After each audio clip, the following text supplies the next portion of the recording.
In 2005, at what you could argue was the absolute peak of their fame, Blink-182 just, well, they fell apart. But this isn't your typical story about a band breaking up. While Tom DeLonge went off to chase his ambitions with Angels Airwaves, Mark Hoppus and Travis Barker were basically left in the wreckage. Their response? Well, they started a new band that was a darker, more electronic project that was pretty much a public diary of their anger and heartbreak at the time. Because I've already talked about Boxcar Racer on my channel, the link to that video is down below, and because you guys requested it, today we're going to take a look at the band Plus 44 and the album that told their side of the story. Before we get started with today's video, if you guys want to support my channel, be sure to hit the like and subscribe button. And I've been told from a lot of my subscribers that they find themselves unsubscribed from my channel or they don't see my new videos pop up. So make sure you turn on all notifications. By 2004, Blink-182 were riding high on the success of their self-titled album, which gave us hits like I Miss You, Feeling This, and Down. Their last three records, beginning with Enema of the State, then 2001's Take Off Your Pants and Jacket, and then their self-titled album, saw Blink become one of the most popular rock bands on the planet in the span of about 5 years. They had gone from being these skate punk kids to global rock superstars with platinum albums and sold-out arena tours. The group's 2003 self-titled album was a huge deal for Blink-182. It was much darker, and it was a much more mature-sounding record that largely got rid of the last bits of their jokey humor for some really complex songs and super personal lyrics. Critics and fans were calling it their best work yet, and it really seemed like the band was evolving and had a long career ahead of them. They were, for all intents and purposes, on top of the world. But behind the scenes, things were starting to crack. The constant cycle of making an album and then touring behind it had started to wear on everyone, but most importantly on frontman and guitarist Tom DeLonge. He was feeling creatively boxed in and wasn't really on the same page as the rest of the band. His side project with Travis, Boxcar Racer, had already been a sore spot for Mark, who felt totally left out and betrayed by the whole thing. Mark later reflected that the move caused significant tension within Blink, as it appeared 2/3 of the band were pursuing music without the third, creating a rift and emotional distance. And now the same problems were coming back. Tom wanted to push Blink's sound even further, getting more experimental with it, while Mark and Travis were a little nervous about getting too far away from the sound that made them famous in the first place. The breaking point finally came during a European tour in late 2004. Tom said he was burnt out and wanted to be with his family more, so he asked for a 6-month break from the band. For Mark and Travis, who saw Blink as their entire life, that was just not going to fly. A huge argument broke out, and it ended up being the final nail in the coffin. Mark later said in an interview that they told Tom, "You were trying to control everything and it's wrong." According to Mark, Tom's response was that he couldn't be part of anything unless he had control over it. What happened next was just cold. There was no emotional talks or sad goodbyes. Instead, Mark Hoppus and Travis Barker were sitting in their rehearsal space waiting for Tom to show up, and they instead got a phone call. It was Tom's manager telling the pair that Tom was officially out of the band. He had changed his phone number and didn't want to talk to them. After 13 years and going from a garage in San Diego to the biggest stages in the world, it was over just like that. The indefinite hiatus they announced in February of 2005 was really just a messy, bitter divorce. For millions of fans, it was a total shock. The band's label issued a greatest hits album the same year, which featured a new song with Not Now and a cover of Another Girl, Another Planet, which was originally performed by the Only Ones.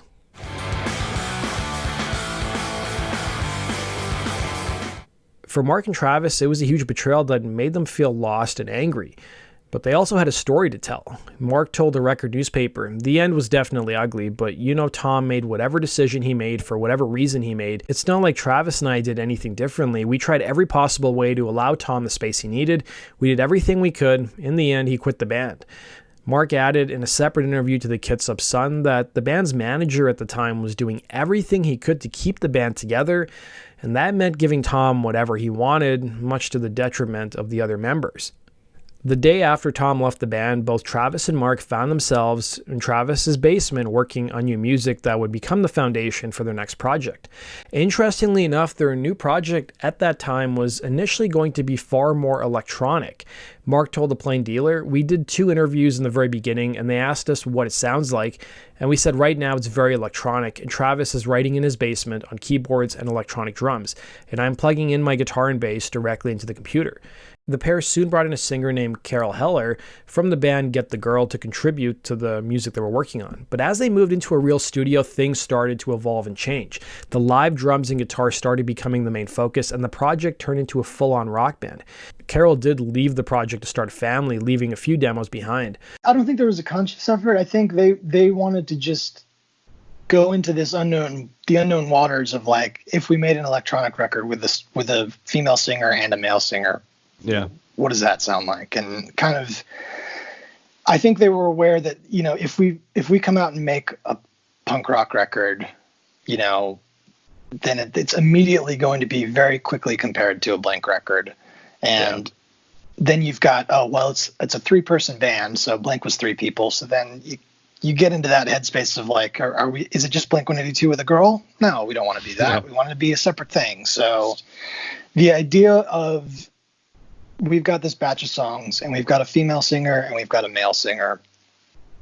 How many tricks can we do to make that interesting? Like, and I don't think, so then it becomes like, is the song better because are we serving the song or are we serving the band setup, which is female singer, male singer? So to fill out the lineup, Mark and Travis brought in 2 guitarists, Shane Gallagher and Craig Fairbaugh. Shane had played with Travis in some high school punk bands, and Craig played with Travis in his other band, The Transplants. And Mark wrote in his book, Fahrenheit 182, sonically Plus 44 felt like the next step in our songwriting evolution. We envisioned a more electronic direction, a bit punk, and a bit 80s new wave. Lyrically, the songs were the most honest I'd ever written, fueled by my sadness and resentment over the loss of everything.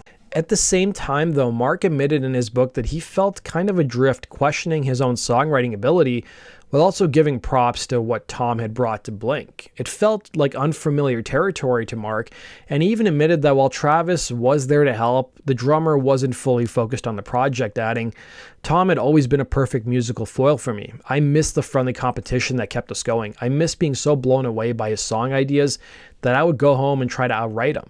I missed him adding something to my song that made it 10 times better." Travis was committed to Plus 44, but was also producing hip-hop artists, starting new clothing lines, and filming a reality show. Calling their new project Plus 44, it was a reference to the international dialing code for the United Kingdom, a place where they had first talked about the idea while they were still in Blink-182. The name was a nod to a fresh start, a new connection. Released on November 13, 2006, Plus 44 unleashed their debut album, When Your Heart Stops Beating. The dark, kind of gothic title pretty much summed up the lyrics inside. While Tom was out promising that his new band Angels Airwaves was going to change the world with these massive U2-style sounding songs, Mark and Travis were making something way more personal and angry. This was their response, a raw look at the betrayal and heartbreak that they were feeling. The first taste anyone got of this new direction was a demo for the song with the very direct title, No It Isn't. That song dropped on December 13, 2005, which, funny enough, was Tom DeLonge's 30th birthday. The song was a straight-up venomous reply. Mark later admitted the title was basically him getting ahead of the question he knew everyone was going to ask, is this song about Tom?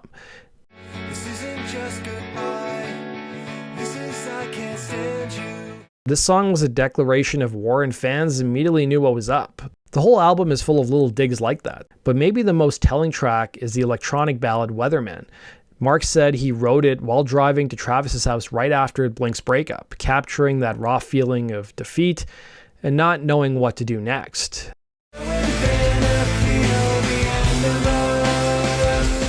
The sound of the album was just as important as the lyrics. You can hear influences from bands like The Cure and the Postal Service, with Plus 44 using this darker, more atmospheric sound. The sunny pop-punk of Blink-182 was gone, instead replaced by sad synths and moody bass lines. It was the sound of 2 guys working through their grief and turning all that anger into something new. But it wasn't the same as releasing a Blink album.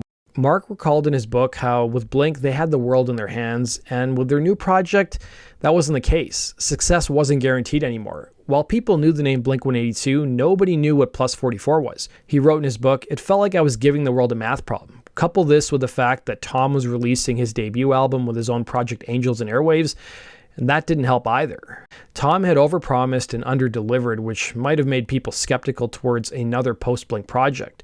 We had to work twice as hard for everything. All the supports and safety nets we had in the place were suddenly gone. Radio stations used to roll out the red carpet for a new Blink album, but now we had to play the game and kiss ass for airplay crumbs. I was selling out Madison Square Garden 2 years ago, and now I'm in some dirty kitchen in Florida waiting to play for 50 radio winners. Then the band hit some rough times.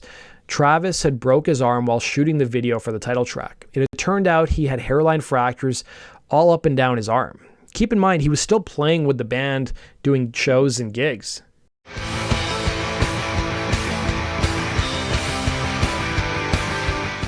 Then the drummer got some more bad news. According to Mark's book, Travis had stress fractures in his other arm that doctors warned him could turn into real fractures if he continued to play. So he bowed out of the tour to support their debut album after only 3 dates, and they had to bring in a fill-in drummer.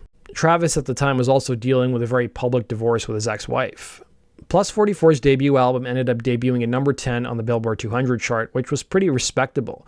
For comparison's sake, Angels Airwaves' debut album peaked at number 4. But within 3 weeks, it was quickly sliding out of the top 100. Critics were also kind of mixed on the project. Some really liked how mature and honest it was, but others thought it was just okay, that it was missing that Blink-182 energy, and fans were split too. But others were just waiting for Blink to get back together and saw Plus 44 and Angels and Airwaves as distractions. But for Mark and Travis, the album had already done its job. It was therapy, a way to tell their story and prove to themselves that they could keep going.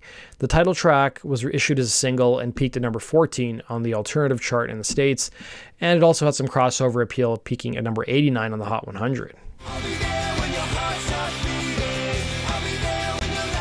With the album out, Plus 44 hit the road. They toured around the world, started writing new stuff for a second album, and really began to build their own identity away from the shadow of their old band. In 2007, while on tour for their first album, the band talked about a potential second record, with Mark telling the record newspaper, "We'll definitely be in the studio probably by the end of the year. We have some ideas. We have a couple of very rough demos that we've been working on." He added that he expected their guitarists, both Shane and Craig, to be more involved in the songwriting process as well. Fast forward to September of 2008. At the time, Mark and Travis were working on new Plus 44 songs. For a little while, it seemed like this new thing might be permanent. Mark and Travis had found their groove and were feeling creative again. But fate had other plans. Mark wrote in his book, "Travis and I were working on new Plus 44 music at our studio. Travis had to leave. He and DJ AM were headed to play a show in South Carolina. Neither of us were thrilled about cutting the session short, but Travis looked at the bright side. Just a quick gig, and then we'd meet back up in LA to keep working. And the good news is we have a private jet to get home," he said, while we were packing up our gear, "so I can be back and see the kids." Then on September 19, 2008, the world woke up to some pretty shocking news. A private jet carrying both Travis Barker and his friend DJ AM had crashed during takeoff in South Carolina.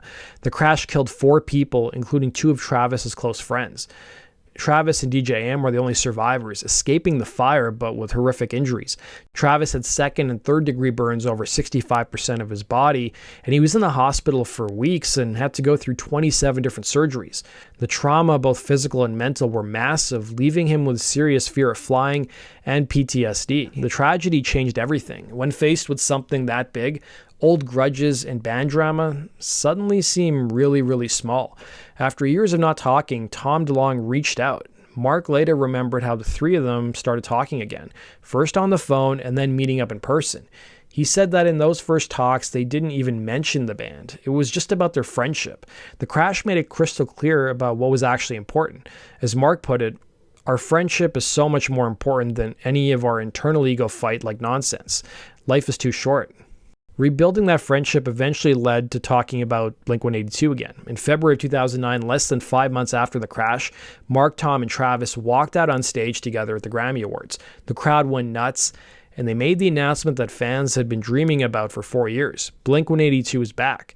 The reunion pretty much marked the end of Plus 44. With the focus back on their main band, the side project that was born from its breakup was quietly put on hold. Today, it just exists as this one powerful album, a time capsule of a really specific and chaotic time. But if you just dismiss Plus 44 as a footnote or some failed experiment, you're kind of missing the whole point. It was never meant to replace Blink-182. It was a reaction, a necessary therapy session for two guys who had their identities ripped out from underneath them. The band gave Mark the confidence that he could write great songs without Tom, and it let Travis keep pushing himself musically, mixing his influences together in new ways. More than anything, Plus 44 was the bridge that, as painful as it was, let the members of Blink-182 find their way back to each other. It was a place for Mark and Travis to deal with their anger and grief, to put their side of the story on record so they could eventually move on. Without the darkness and honesty of When Your Heart Stops Beating, the healing that needed to happen for a reunion might have never been possible. It was the band that the breakup created in the first place, but in a weird way, it was also the band that helped end the breakup. So what do you guys think? Was Plus 44 just a side project, or do you think it was the most important album Mark and Travis ever made? If you guys have any interesting information or thoughts on the band, let me know down below. And that brings us to the end of today's video. Thanks for watching, guys, and we'll see you again in Rock and Roll True Stories.